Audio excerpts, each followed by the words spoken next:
All right, let me make sure that my deepfake is calibrated correctly. I think we're good. So, cloud computing. It's becoming more and more common, and as I'm sure you can tell from the title of this video, I'm not really a big fan of it. Now, before I go ripping on cloud computing, I think it's fair to kind of explain what it is and some of the benefits that it has because it's not all terrible. In some cases, it could be useful. So, with cloud computing, basically all of the real work is being done by a cloud, which is just a server or a cluster of servers on a server farm somewhere, or even several server farms, depending on the scale of the application and the company that's deploying it. But basically, you have your client machine, which is just your laptop or your phone, something like that. And you're sending inputs to this cloud. It's doing the calculations and all of the real work, and then it's sending you back the outputs, or you're uploading your data to it, and then you can go and download that data whenever you need it. So it's really useful in the sense that regardless of what you're using, it's all going to work the same. It doesn't matter whether you're on the Mac OS or Windows or Android or Linux. It's going to run the same way because most of these cloud applications are running in your browser. So you just go to a website like with MicrosoftOffice.com, for example. You go there, you log in, you do your thing, and there you go. That's the cloud application. Or you take Dropbox as an example of cloud storage. Go in, log in, upload your files, and there you go. That's the end of it. Doesn't matter what operating system you're using, and it also doesn't matter what hardware you have. Regardless of your, RAM, CPU, you could have a Threadripper device, like you could have a video editing workstation that's several $1,000s.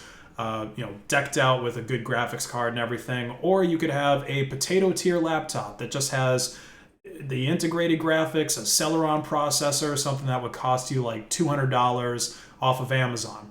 Doesn't really matter. You're going to get the same application because not really that much is being done locally on your machine. So what could possibly be so bad about that with everybody getting equal performance and, yada yada? Well, for one, cloud computing doesn't take into account the scarcest resource that exists out there in, I guess technology or computers, which is your internet connection. You see, most computer hardware is pretty much limited by your money, and even then, people that only have a couple $100s to spend on a computer, you can still get something pretty decent. But as far as your internet connection goes, that is really going to be limited by your geography. There's people that are making 6 or 7 figures a year that live in a rural place that just cannot get good internet. Doesn't really matter how much money they want to throw at it unless they're literally willing to spend millions of dollars in some cases to have a fiber line, dug out all the way to their house. And even then, there's all types of government zoning issues where in some cases it can literally not matter how much money you have. There's just no way that you can get good internet to your location. Take my grandparents who live in Dundas, Virginia, for example, where the population is literally smaller than my graduating class. The only solution out there for internet is to get satellite internet. And there's a lot of limitations to that. Like I've got some stats open here about satellite internet.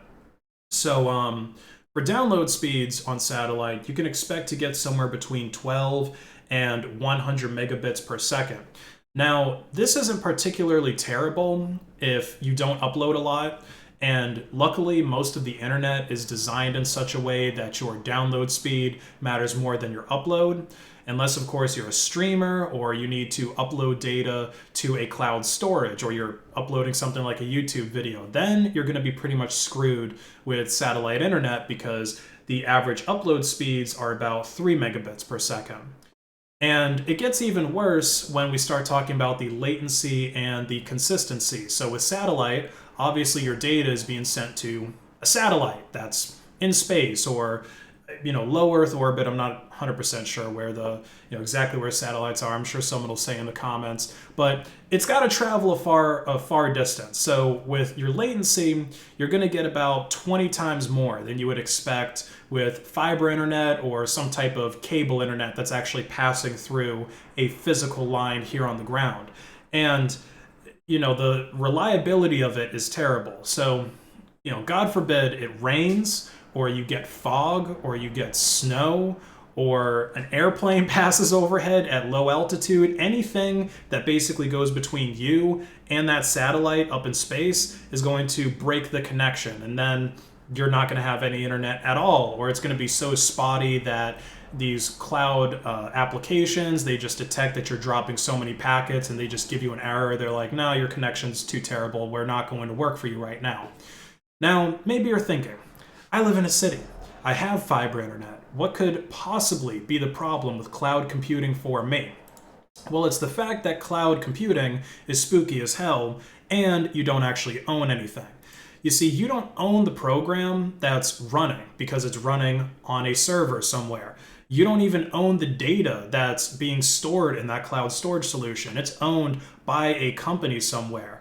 And if that company were to go under or get bought out or to have a technical problem where the data becomes unavailable or lost, or let's say that you just fall on financial troubles, right? You're not able to pay your Dropbox solution or your Google Drive storage monthly fee, whatever it is, you can lose access to all of that stuff if that company is like, oh, well, you missed your billing, so we just deleted all your data.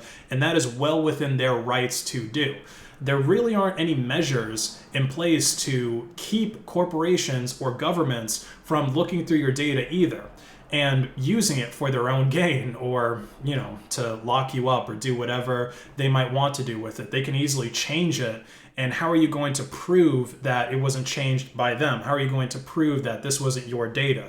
They can just place whatever they want in there if they want to use it against you. And even if they promise that your data is stored in an encrypted format and that there's no way that they could look at it or tamper with it, there's no way that you could verify this. So you just have to trust them. And, at this point, if you're still trusting governments or in corporations, I don't even know what to say to you. So the final problem that I see with cloud computing, and this isn't even really the final one, it's just the last one that I'm going to list in this rant here, is that I think it's dumbing people down. Now, this is a common trend with any type of technological innovation. Take, for example, automatic transmissions. Before they became commonplace, people knew how to drive manual cars. Now, try to find someone that actually knows how to drive a stick, okay? In this world where automatic transmissions are so common, in fact, if you want to drive a stick, it's actually really difficult to find one. I have a buddy of mine that was trying to find a truck that was a manual transmission. Couldn't even find one. Couldn't find one in the entire New England area that had the rest of the specifications he needed. Really crazy. So with cloud computing, you don't install anything, okay? It's, like I said, it's in the browser, and pretty much every operating system ships with a browser out of the box. Most people, they don't go and install a third-party browser. I mean, I've explained that in tons of videos and showed stats of what browsers have the most market share. It's generally the ones that just come installed by default on whatever device you have.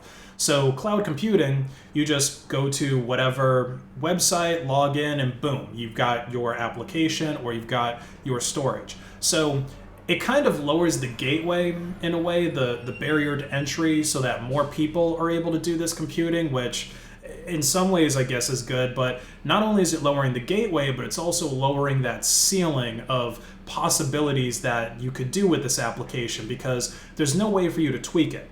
Right? There's no way that you can, increase the performance. You can't give more priority to that specific process running on your machine because it's not running on your machine. It's running on a server. At best, what you might be able to do if the corporation gives you this option is you can pay more money to get a better experience. You see this with like AWS, for example. You can pay more money and then you get more RAM, more cores, more storage, more bandwidth, etc.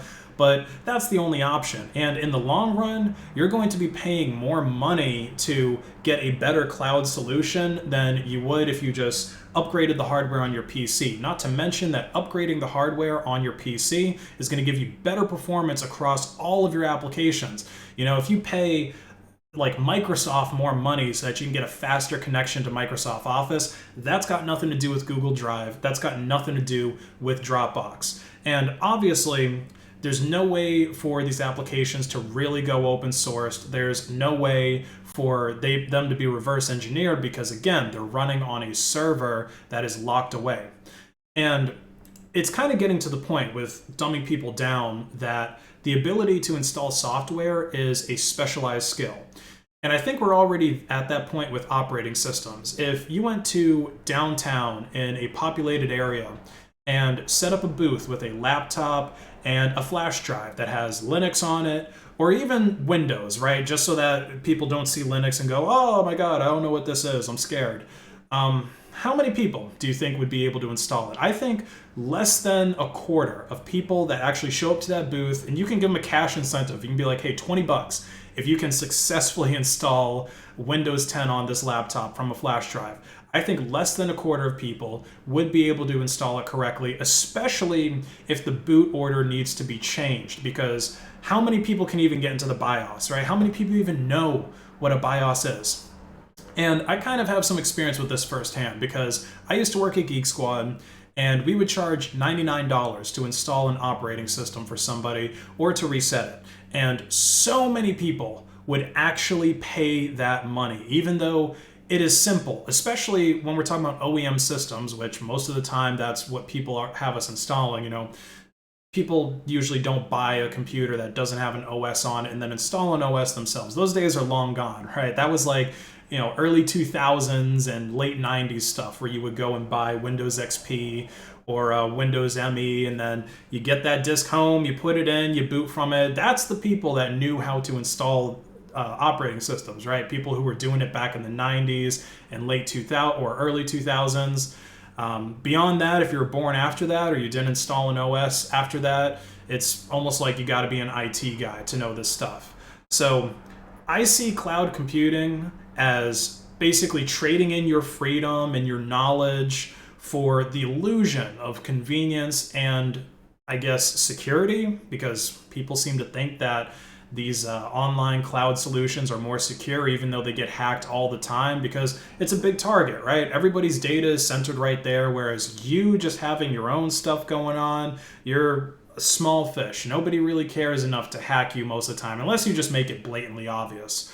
But anybody who's willing to take the time to learn how to use a computer, to learn how to use this tool that has revolutionized and formed the foundation of the largest companies in the 21st century, is going to have more convenience, more freedom, and security from locally installed applications versus cloud computing.